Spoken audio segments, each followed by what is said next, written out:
ये double integral का तीसरा चैप्टर कह सकते हैं अपने। जैसे एक बीटा गामा फंक्शन है, एक डबल इंटीग्रल है, एक ट्रिपल इंटीग्रल, ये तीसरा चैप्टर मान लो त्रिसमाकल।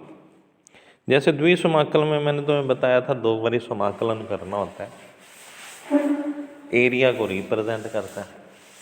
उसी तरह से त्रिसमाकल में 3 बारी समाकलन किया जाता है और ये वॉल्यूम को रिप्रेजेंट करता है, आयतन को, लंबाई गुना चौड़ाई गुना ऊंचाई या गहराई। इस चैप्टर में जैसे डबल का किया काम तो बिल्कुल वैसा ही है। सबसे पहले तो मैं एक बात ये बता दूं, इसमें जो शेप्स बनती हैं वो बड़ी डिफ़िकल्ट होती है। 3D शुरू हो गई यहाँ पे। 3D शुरू होने पर शेप्स उतनी समझ में नहीं आती जितनी अपने को 2D में शेप समझ में आती हैं। इसके साथ साथ नंबर 2 पे इसमें एक काम दिया हुआ है,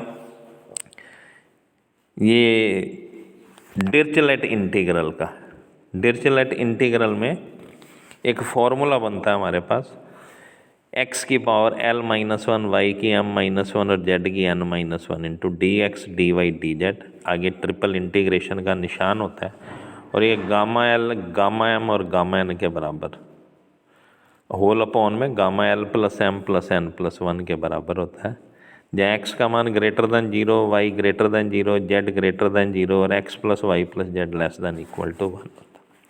ये डिरिचलेट इंटीग्रल से क्वेश्चन है ट्रिपल इंटीग्रेशन के थोड़े से आसान हो जाते हैं, लेकिन इस पर एक प्रतिबंध होता है। ये प्रतिबंध है, x plus y plus z का मान always less than equal to 1 होना चाहिए। इसका प्रूफ कई बार पेपर में आया हुआ है, लेकिन आज की परिस्थिति में देखें तो जैसे तुम्हें पता है सिलेबस का अपने को अभी कन्फर्म नहीं है कितना सिलेबस आपसे पूछा जाएगा, लेकिन इम्पॉर्टेंट है इसका जो प्रूफ है, तो वो आप देख लें किस तरह से करना है। सबसे पहले लिमिट निकालनी होती है। तो जैसे मैंने तुम्हें बता दिया ट्रिपल इंटीग्रेशन में शेप्स बनानी मुश्किल होती है। शेप्स बन जाएंगी, x is equal to 0, y is equal to 0, z is equal to, या प्लेन को रिप्रेजेंट कर रहे हैं। जैसे एक्स वाई समतल लेते हैं अपने, एक्स वाई का मतलब जेड इज इक्वल टू 0, फिर वाई जेड लेते हैं एक्स इज इक्वल टू 0, और जेड एक्स प्लेन की इक्वेशन होती है y is equal to 0। Number 2 पे ये लास्ट में एक प्लेन बना हुआ है x plus y plus z is equal to 1। अंतःखंड रूप में एक समतल का समीकरण होता है, तीनों अक्षों पे एक एक अंतःखंड काटते हुए ये शेप बनती होती है। अब जब इसकी लिमिट निकालनी होती है तो डायरेक्ट तरीका थोड़ा समझने की कोशिश करना। ये लोअर लिमिट को रिप्रेजेंट करता है, x is equal to 0, x y is equal to 0 और z इज इक्वल टू 0। ये लोअर लिमिट मैंने लिख दी। अपर लिमिट के लिए जो इक्वेशन दी हुई है इसकी हेल्प ली जाती है, तो x plus y plus z is equal to 1 लेके चलना है। यहाँ से z का मान देखें तो 1 माइनस एक्स माइनस वाई आ गया, फिर z को हटा दिया जाता है, x plus y is equal to 1 हो गया, y का मान निकालते हैं वो 1 माइनस एक्स हो गया, फिर y को भी वहाँ से हटा देते हैं और बचा अपने पास x इज इक्वल टू 1। ये मैंने लिमिट लिखी है। y z की तो देखो 0 से 1 माइनस एक्स माइनस वाई, फिर y की लिमिट लिखी 0 से 1 माइनस एक्स, और फिर मैंने x की लिमिट लिखी 0 से। तो ये लिमिट को निकालने का तरीका, कोई क्रिटिकल क्वेश्चन कोई मुश्किल आएगा तब की देखेंगे अपने, जनरली ये तरीका होता है हमारे पास। अब जेड के विद रिस्पेक्ट टू इंटीग्रेशन शुरू करते हैं, ध्यान से इसका इंटीग्रेशन समझना। जेड की पावर n-1 है तो पावर में एक जोड़ दिया, टोटल पावर से भाग दिया, तो जेड की power n upon n, limit from 0 to 1 minus x minus y, d x d y हो गया। तो x की पावर l-1, y की m-1, 1 minus x minus y की whole power n d x into d y. अब यहाँ पे अपने को विद रिस्पेक्ट टू y करना है, तो यहाँ पे हम y का मान पुट करते हैं 1 माइनस एक्स के फॉर्म में। तो यहाँ मैंने पुट किया y is equal to 1 minus x into t, d y is equal to 1 minus x into d t. Y की लिमिट पुट करनी पड़ेगी, जब 0 पुट करेंगे तो t का मान 0 आएगा, और जब अपने y की जगह 1 माइनस एक्स पुट करेंगे तो t का मान 1 आएगा। तो इट मीन्स लिमिट हो गई t की अपने पास 0 से 1 तक। अब 1 माइनस एक्स, वाई का मान पुट किया 1 माइनस एक्स की पावर m-1, टी की पावर m-1, फिर 1 माइनस एक्स और माइनस में 1 माइनस एक्स इंटू टी की होल पावर n, और साथ में जो 1 minus x into d T है ये डी वाई का मान हो गया आपके पास, और ये जो x की पावर l-1 थी उसको मैंने आगे लिख दी और डी एक्स को पीछे लिख दी।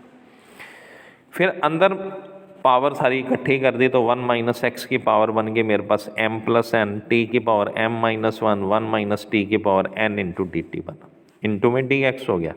फिर मैंने 1 माइनस एक्स की पावर m प्लस एन को बाहर निकाल लिया और अंदर इंटीग्रल के साइन में 0 से 1 t की m माइनस 1 माइनस टी की n पावर बची, जिसको मैंने लिखा n प्लस 1 माइनस 1, क्योंकि ये जो तुमने फॉर्मूला पढ़ा हुआ है बीटा फंक्शन गामा फंक्शन का, वहाँ पे x की power m minus 1 minus x की पावर n माइनस 1 है। तो n माइनस 1 बनाने के लिए 1 ऐड कर दिया, 1 सब्ट्रैक्ट कर दिया। अब ये फॉर्मूला देखा जाए तो तुमसे पूछा जाए किसका बन गया, तो तुम्हारा जवाब होगा सर ये beta m comma n plus 1 का बन गया, जिसका अपने गामा बना सकते हैं। तो beta m comma n plus 1 का। अगले स्टेप में मैंने मान पुट किया 1/n 0 से 1 माइनस एक्स की power m plus n x की l power l minus 1 beta m comma n plus 1 d. अब इस beta m comma n plus 1 को बाहर ले गए अपने, अंदर बचा 0 से 1 एक्स की power l minus 1 minus x की पावर। अब फिर इसको n माइनस 1 की फॉर्म बनाने के लिए एक जोड़ दिया और एक घटा दिया मैंने। अब ये फॉर्मूला तुमसे पूछा जाए किसका, तो x की power l minus 1 minus x की power m plus n plus 1 minus 1। तो ये हो गया beta l comma m plus n plus 1 का फॉर्मूला। अब ये बीटा mn का जैसे मैंने तुम्हें फॉर्मूला सिखा रखा है उस हिसाब से अपने इसका मान पुट करते हैं। तो beta m comma n plus 1 का मान पुट किया तो gamma m gamma n plus 1 upon में n गामा दोनों को जोड़ देते हैं m प्लस n प्लस 1। फिर इसी तरह से gamma l gamma m plus n plus 1 और नीचे l plus m plus n plus 1। Gamma m plus n plus 1 cancel हो जाएगा, ऊपर gamma m as it is, gamma n plus 1 का मान हमें मालूम है n गामा n के बराबर होता है, वो लिख दिया। Gamma l as it is लिखा, n एज इट इज़ लिखा, l plus m plus n plus 1 लिखा। तो n से n कट गया तो हमारे पास बचा गामा l गामा m और गामा n अपॉन में l plus m plus n plus 1। ये डिरिचलेट इंटीग्रल कहलाता है, काफ़ी इंपॉर्टेंट है, इससे क्वेश्चन भी अपने सॉल्व होंगे ट्रिपल इंटीग्रेशन के, और पेपर में इसका प्रूफ भी आया हुआ है, तो इसलिए इसके प्रूफ को भी पढ़ लें। ये जो फॉर्मूला होता है ये मोर देन 3 के लिए भी एप्लीकेबल होता है, लेकिन अपने को 3 के लिए करना। बुक में देखोगे ये फॉर्मूला लिखा हुआ है मोर देन 3 के लिए डिरिचलेट इंटीग्रल, लेकिन अपने को केवल 3 का ही काम पढ़ना, 3 से ज़्यादा का आता नहीं होता अपने पास। अब इसके प्रश्न शुरू होते हैं, जैसे एग्जाम्पल नंबर 1 लिखा है मैंने। पहले सिंपल उसी तरह का काम होगा जैसे अपने डबल इंटीग्रल में किया।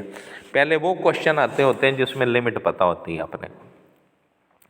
तो लिमिट लिखिए माइनस ए से ए, माइनस बी से बी, माइनस सी से C, x square plus y square plus z square, d x into d y into d z. इन प्रश्नों को करने के लिए तुम्हें डेफिनेट इंटीग्रल की छठी प्रॉपर्टी के बारे में थोड़ा सा अपने दिमाग में रखना होगा। फंक्शन इवन है या ऑड है, उसको अप्लाई करते हुए काम करेंगे तो जल्दी हो जाएगा अपना। तो जैसे मैंने शुरू किया विद रिस्पेक्ट टू जेड, पहले इंटीग्रेशन करूंगा, फिर विद रिस्पेक्ट टू वाई करूंगा, फिर विद रिस्पेक्ट टू एक्स करूंगा।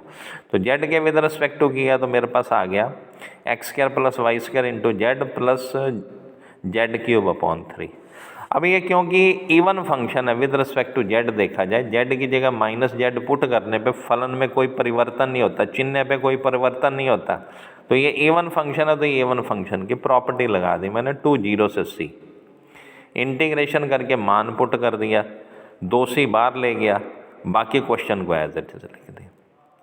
अब विद रिस्पेक्ट टू वाई करना तो फिर मैंने चेक करना है क्वेश्चन मेरा फंक्शन मेरा इवन है या ऑड है। तो इवन फंक्शन होने के कारण मैंने इसको 4c बना दिया, माइनस ए टू ए 0 से b x square plus c square plus c square upon 3। फिर with respect to y integration कर दिया, लिमिट पुट की 0 से b तक, पहले upper limit minus lower limit, फिर कॉमन निकल रहा है देखो b, मैंने 4bc बार बना दिया, माइनस ए से x square plus b square plus c square by 3 into d x हो गया।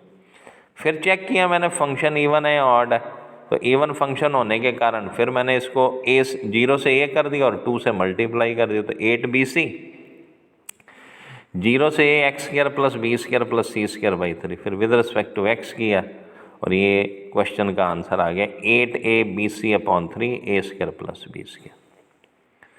ये दूसरा और तीसरा 2 एग्जाम्पल दिए, एक जैसे एग्जाम्पल है लेकिन दोनों ही मोस्ट इम्पॉर्टेंट है, ठीक है ना। दोनों काफ़ी बारी पेपर में पूछेंगे, कभी दूसरा आ जाता है कभी तीसरा पेपर में आ जाता है।